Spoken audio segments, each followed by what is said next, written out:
बच्चों अब हम चैप्टर फर्स्ट की लास्ट प्रॉब्लम डिस्कस कर रहे हैं, एनसीईआरटी प्रॉब्लम, प्रॉब्लम नंबर 1.23। तो मैं एक बार आपके सामने इसको रीड कर लेता हूँ। ये प्रॉब्लम क्या कहना चाहती है? Two large thin metal plates, वापस रीड कर लेता हूँ। Two large thin metal plates are parallel and close to each other. On their inner faces the plates have surface charge densities of opposite sign and magnitude 17 into 10 raised to -22। देखो बच्चों, ये जो दोनों plates हैं, दो plates हैं, उन दोनों की सरफेस चार्ज डेंसिटी दी गई, एक की प्लस सिग्मा है और एक की माइनस सिग्मा। तो मैं वैल्यूज लिख लेता हूँ।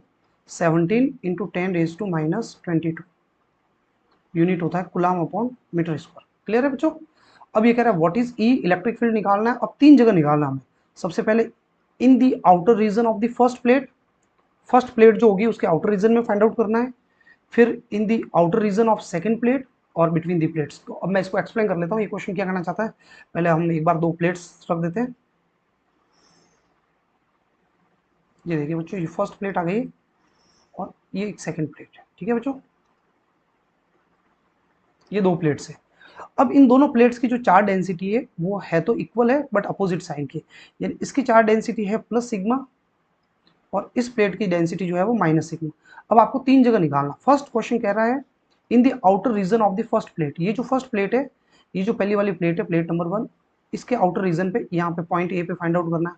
फिर बी पार्ट में कहा जा रहा है जो सेकंड प्लेट है उसके आउटर रीजन में पॉइंट बी पे, और सी पार्ट में कहा जा रहा है दोनों प्लेट्स के बीच में, बिटवीन दी प्लेट्स। सबसे पहले अगर मैं पॉइंट ए की बात करूँ बच्चों, तो पॉइंट ए पर जो फर्स्ट वाली जो प्लेट है, फर्स्ट वाली plate,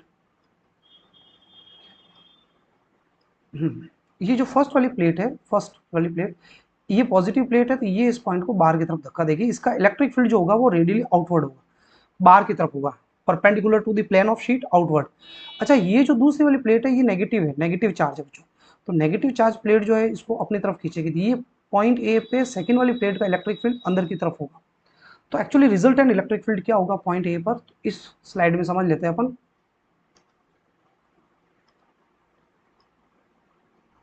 eight A, point A पर इलेक्ट्रिक फील्ड निकाला जा रहा है। तो पॉइंट ए पर दोनों शीट का जो इलेक्ट्रिक फील्ड है बच्चों वो एक दूसरे के अपोजिट है। तो अपोजिट है इसलिए अपन इलेक्ट्रिक फील्ड एक वेक्टर क्वांटिटी है तो माइनस करेंगे अपन। तो अब कितना आएगा आंसर?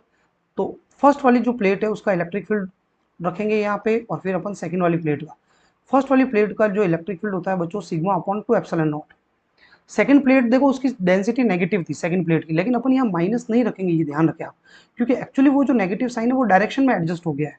यहाँ पर हम इलेक्ट्रिक फील्ड का ओनली मैग्नीट्यूड रख रहे हैं। तो दोनों का इलेक्ट्रिक फील्ड जो होगा, फर्स्ट की डेंसिटी प्लस सिग्मा है, सेकंड की प्लेट की डेंसिटी माइनस सिग्मा है, लेकिन बच्चों हमें दोनों का मैग्नीट्यूड लेना है चार्ज का। तो एक्चुअली चार्ज डेंसिटी का मैंने मैग्नीट्यूड लिया है तो दोनों पॉजिटिव आई है, ये बीच में नेगेटिव साइन डायरेक्शन के हिसाब से आया है। दोनों का फील्ड अपोजिट है तो ऑब्वियसली अपोजिट है तो इलेक्ट्रिक फील्ड जो है वो सब्ट्रैक्ट होगा। तो ये तो कैंसिल आउट होकर के क्या हो जाएगा, जीरो। पॉइंट ए पर इलेक्ट्रिक फील्ड क्या हो गया बच्चों, जीरो हो गया। अब हम पॉइंट बी पर निकालेंगे। पॉइंट बी मतलब ये वाला पॉइंट। अच्छा, इस पॉइंट बी पे इलेक्ट्रिक फील्ड किधर होगा? तो देखो सेम वही बात है, ये जो फर्स्ट प्लेट है, ये फर्स्ट प्लेट पॉजिटिव चार्ज है, ये पॉइंट बी को बाहर की तरफ धक्का देगी, यानी इसका इलेक्ट्रिक फील्ड आउटवर्ड होगा। और जो सेकंड वाली प्लेट है बच्चों, ये जो होगी, इसका जो फील्ड होगा वो अंदर की तरफ होगा, E2। तो फिर रिजल्टेंट इलेक्ट्रिक फील्ड यहाँ पर भी सब्ट्रैक्ट होगा। तो फिर सब्ट्रैक्ट कर लेते हैं अपन बी पर। तो अगर आप बी पर इलेक्ट्रिक फील्ड फाइंड आउट करेंगे तो फर्स्ट प्लेट के इलेक्ट्रिक फील्ड में से सेकंड का माइनस कर दो, यानी अगेन यहाँ पर सिग्मा अपॉन 2 एप्सिलॉन नॉट में से माइनस हो जाएगा सिग्मा अपॉन 2 एप्सिलॉन नॉट। तो कैंसिल आउट होकर के ये क्या आ गया, बी पर भी इलेक्ट्रिक फील्ड जीरो, यानी दोनों प्लेट के आउटर रीजन के अंदर इलेक्ट्रिक फील्ड क्या है, जीरो। अब अपन between the plates find out करेंगे बच्चों। अब ये जो बिटवीन दी प्लेट्स है, ये जो फर्स्ट प्लेट है पॉजिटिव चार्ज प्लेट है, ये फर्स्ट वाली प्लेट, इसका इलेक्ट्रिक फील्ड कहाँ होगा, आउटवर्ड होगा, ये बाहर की तरफ होगा फर्स्ट वाली प्लेट का। सेकेंड वाली प्लेट जो है नेगेटिव चार्ज प्लेट है तो ऑब्वियसली ये इस पॉइंट पे इलेक्ट्रिक फील्ड अंदर की तरफ लगाए। तो कुल मिलाकर ये जो दोनों इलेक्ट्रिक फील्ड है ये दोनों एक ही डायरेक्शन में तो ऐड होंगे बच्चों। जब दो इलेक्ट्रिक फील्ड एक ही डायरेक्शन में होंगे तो ऐड होंगे। तो सी पॉइंट पर अगर मैं बात करूं तो फर्स्ट का electric field plus second plate का इलेक्ट्रिक फील्ड ऐड हो जाएगा। फर्स्ट का सिग्मा अपॉन 2 एप्सिलॉन नॉट और सेकेंड प्लेट का भी क्या होगा, सिग्मा अपॉन 2 एप्सिलॉन नॉट। अब ये यहाँ पे एलसीएम आ जाएगा 2 एप्सिलॉन नॉट। सिग्मा और सिग्मा ऐड होकर के 2 सिग्मा हो जाएगा। अब बच्चों देखो सिग्मा की वैल्यू आपको दी हुई है, अगर आप क्वेश्चन के स्टार्टिंग में देखेंगे यहाँ पे, ये देखिए बच्चों यहाँ पर ये सिग्मा की वैल्यू दी हुई है हमें, सिग्मा की वैल्यू 17 इंटू 10⁻⁻22। तो अपन सिग्मा की वैल्यू पुटअप कर लेते हैं, 17 इंटू 10⁻⁻22। एप्सिलॉन नॉट होता है 8.85 इंटू 10⁻⁻12। अब बच्चों अगर आप इसको सिंप्लीफाइड करेंगे, ये -12 पावर से 22 पावर कट जाएगी तो माइनस की 10 रह जाएगी पावर, और इस 8.85 का डिवाइड करोगे तो आंसर आएगा 1.92 इंटू 10⁻10 न्यूटन अपॉन कूलम, ये इलेक्ट्रिक फील्ड आएगा।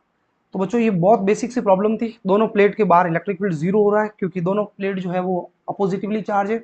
अगर दोनों प्लेट सिमिलर चार्ज होती तो बीच में इलेक्ट्रिक फील्ड जीरो होता और बाहर इलेक्ट्रिक फील्ड का कुछ ना कुछ मैग्नीट्यूड आता। ठीक है बच्चों, तो इसी के साथ हमारा चैप्टर नंबर 1 जो है वो कंप्लीट हो गया। Thank you.